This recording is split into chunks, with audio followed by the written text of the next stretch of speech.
Hvaða voru helstu áskoranir sem hún leist til eða varst að glíma við í aðdraganda valsins? Bara hitt og þetta kannski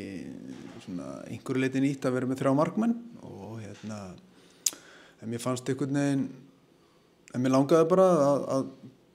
velja bæði Gústaf og Bjögga með Viktor í þetta skiptið sem mér langaði að sjá það báða. Þetta ekki alveg Bjögga út og inn en kannski erfitt að rýna í deildinni hérna heima og langar að sjá hann svona á þessu sviði. Það spilaði töluvert inn í ákvörðunina kannski fyrir ári síðan, kannski frammistaði hans í Evrópudeildinni með Val og Valur tekur náttúrulega ákvörðun að vera ekki þar þannig að ég vildi bara velja hann og sjá hann rauninni bara í þessu landsliðsumhverfi og sama rauninni með Gústaf, langt síðan við verið hjá okkur. Fór gott orð á honum í Álaborg og vissulega í erfiðri stöðu í sínu liði núna í Ribe og bara þriðji markmaður og það kannski eðli málsins samkvæmt það ekki ákjósanlegt og þú vilt ekki hafa þannig sem landsliðsþjálfari og ég var svo sem alveg heiðarlegur líka við hann að ef þetta staðan það kemur að velja hóp í janúar þá er erfitt að velja því í lokahóp en þetta var bara niðurstaða núna, æfingaleikir og æfingavika og bara gott að hafa 3 markmenn á æfingum og bara mikilvægt fyrir okkur að sjá þá alla. Hitt svona kannski sem ég velti töluvert fyrir mér og það kannski sérstaklega eftir að Janus Daði meiðist er rauninni Stíven eða Bjarki og 2 gjörólíkir leikmenn og Janus og náttúrulega Aron kannski frá síðasta stórmóti sem að spila hann að bakvörð hvað mest hjá okkur og gert mjög vel og núna eru þeir hvorugur á svæðinu og þá fannst mér enn betra tækifæri kannski bara til þess að máta Stíven aðeins í þessu og ég kem til með að gera það einhvern hluta af þessu leikjum og fæ þá vantilega fullt af svörum hvað það varðar því að ef það reynist okkur vel þá getur þetta alveg verið hlutur sem við þurfum að grípa í á vonandi löngu og ströngum úti í janúar. Já, það er þessi bakvarðarstöða í vörninni. Já. Sem að Aron var í líka. Já, í rauninni nefnt með við Króti þá voru það Aron og Janus sem gerðu það bara mjög vel og þetta reikna ég með að Janusi í janúar og held að hann verði bara búinn að ná sér og allt sem bendir til þess en það segir sér líka sjálft að hann verður ekki einn í þessu og við komum til með að prófa einhverja leikmenn í þessu leiki við Þóra. Þannig að en þetta er svona að mörguleyti kannski svona svipað og þú hefur verið með?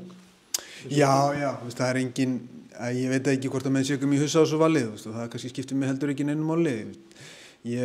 hafði öllum mínu leikmenn á móða nema Janusi og auðvitað Aroni sem er hættur og mér fannst bara mikilvægt að velja með sterkasta lið. Það er langt síðan við hittust og á sama tíma stutt í janúar þannig að þetta er bara mjög mikilvæg vika fyrir okkur, bæði æfingarnar og leikirnir og við þurfum bara að rifja upp hluti og fikra okkur aðeins áfram. Það er hættulegt að fara að prófa eitthvað endalaust af nýju hlutum. Kannski verður það 2-3 hlutir sem ég er að skoða meir en aðrir en svo er hitt bara eitthvað annað sem ég vil bara drilla og rifja upp og reyna að fá góð upplifun af því sem við erum að gera og best væri náttúrulega okkur líði vel eftir vikuna. Og svona hvað svona viltu fá út úr þessum dögum? Bara svona að koma hópnum saman því að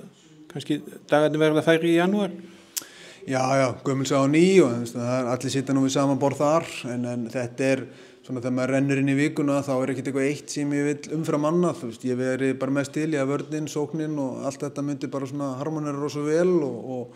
2 góðir sigrar væri náttúrulega ákjósanlegt en við gerum okkur grein fyrir því að við erum að spila við eitt af betri liðum í heiminum á þeirra heimavelli og þeir sem þekki til í handbolta vita stemninguna þarna þannig að við fáum alvöru test en ég vil bara sjá svona heildarbrag og holning á liðinu sem svona